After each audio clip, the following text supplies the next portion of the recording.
What are some free/low-cost resources college students should know about? Expanding on the library and other life hacks on campus.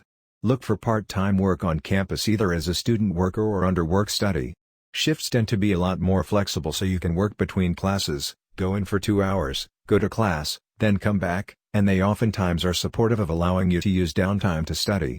Plus the work experience is great. I worked in the business college and the student union and they were excellent references after graduation. Also remember you are not limited to the university library. Chances are there is a good local city or county library if you are in a decent-sized college town. The city library in Lawrence, Kansas is fucking unbelievable. Glass windows everywhere and lounge chairs overlooking parts of the city.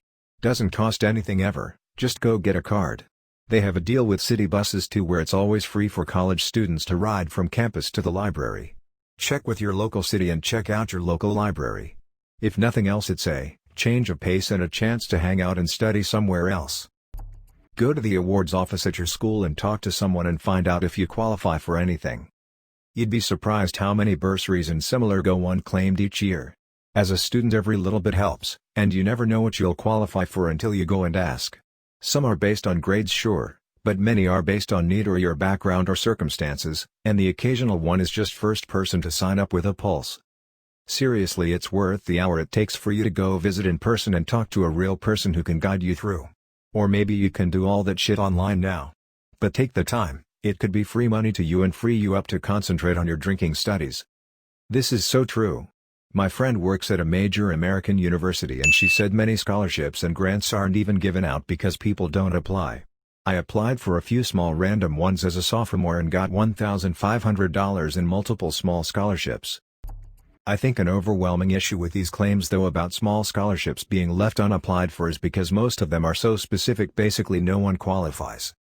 My university sends an email every year saying the same thing and every year I go to look at the scholarships and they are so specific it's nuts.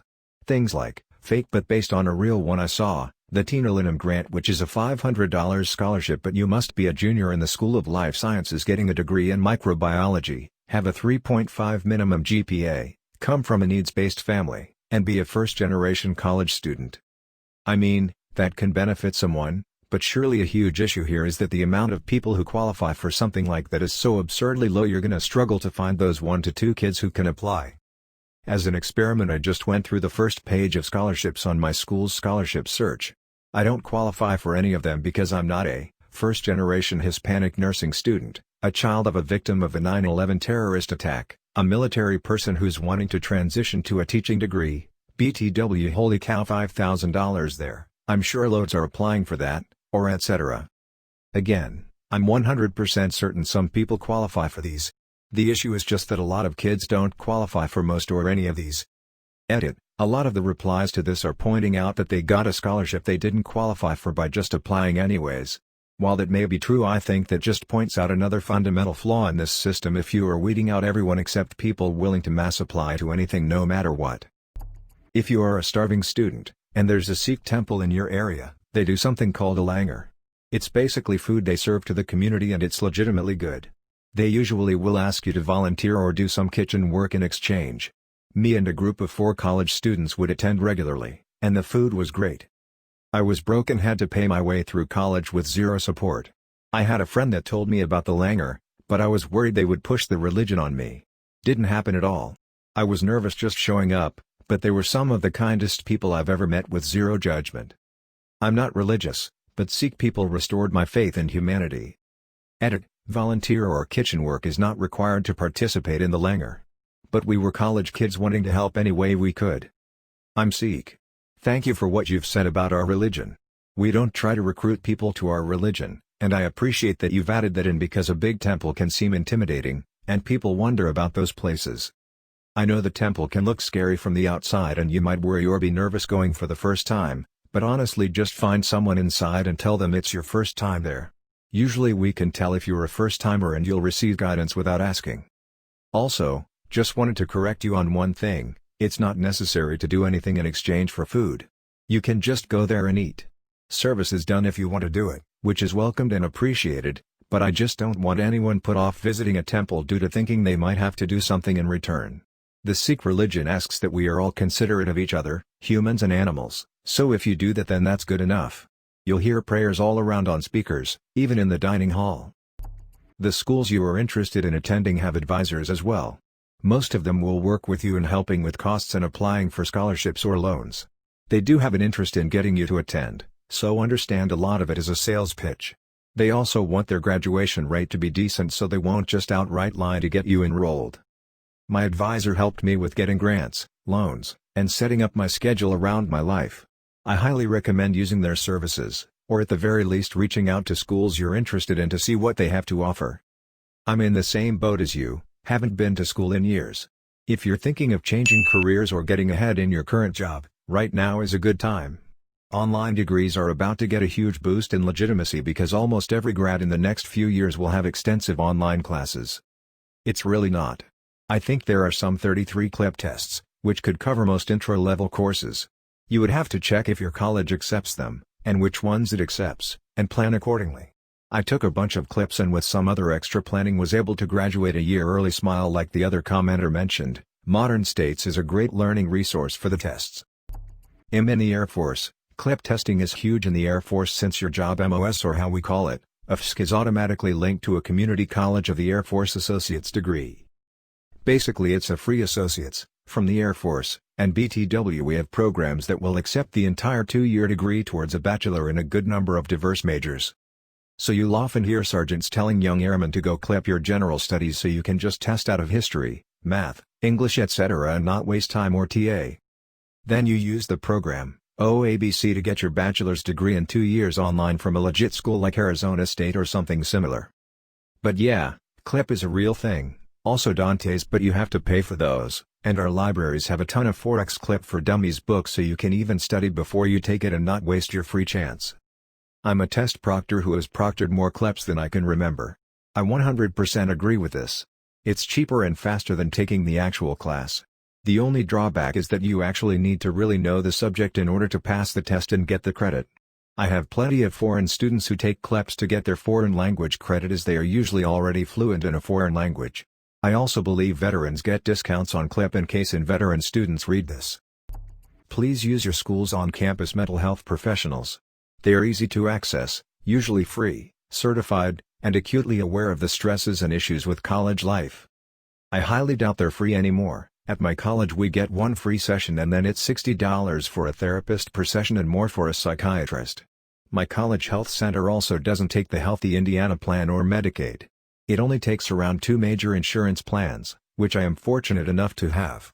I had to see a therapist and a psychiatrist regularly due to suicidal tendencies, disordered eating, and OCD, and I'm actually faring a lot better now that I have switched to mental health care off campus. I feel for you. That sucks. I guess times have changed. My college health center didn't even require insurance. They had an on-staff PA that could write prescriptions and referrals. And the mental health center was so compassionate and accommodating. That was especially important to me as that was my first time ever seeing a professional. It might be because I go to a Big Ten.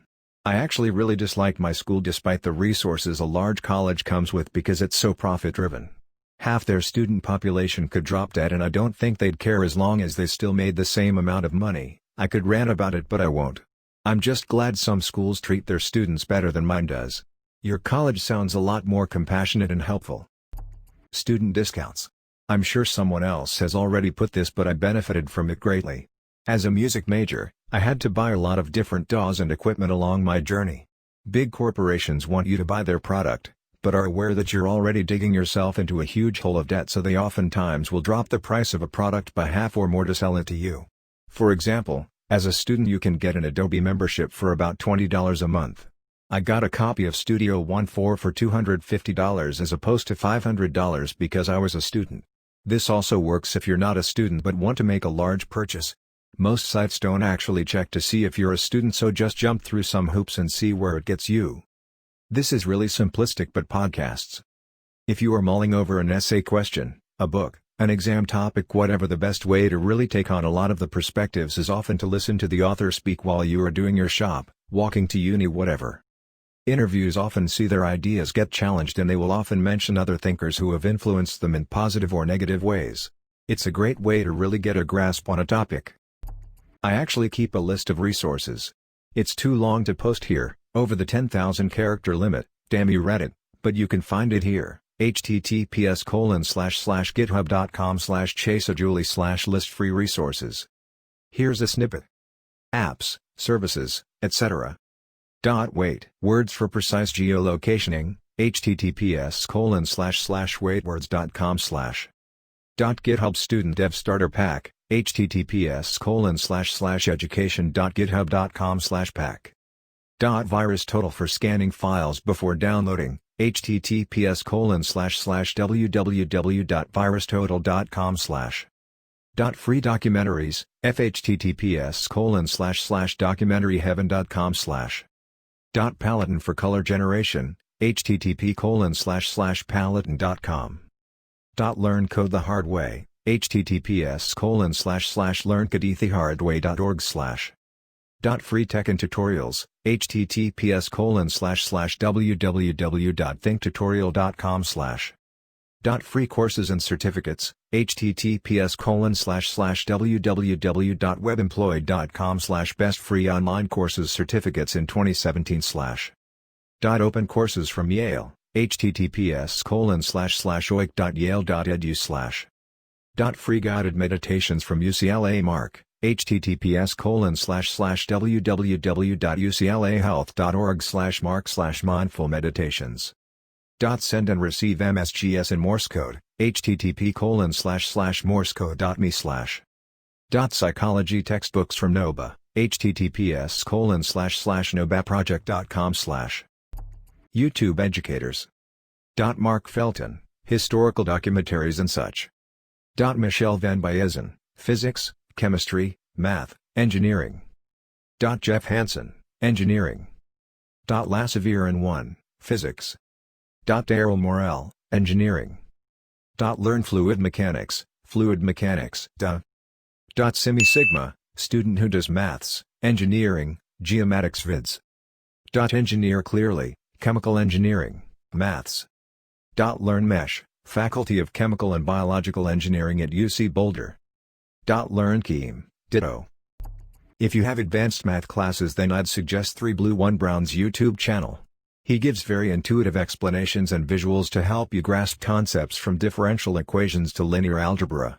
Also, Wolfram Alpha and Symbolab are extremely helpful. And if you want to have an easier time remembering equations, it's useful to learn about classes and class functions in Python. It's a very marketable skill and will teach you the math more in depth. I wish I had translated all my learning into Python scripts so I could just pull up whatever whenever. Most college campuses host free RAD, rape aggression defense, classes for women's self-defense. They are free and are just a few hours but teach you techniques and best practices to defend yourself. At the end, you get to do a mock situation to defend yourself against a heavily padded instructor. It sounds scary, but everyone in the class is learning with you and will call stuff out to help you as you go through the simulation at the end.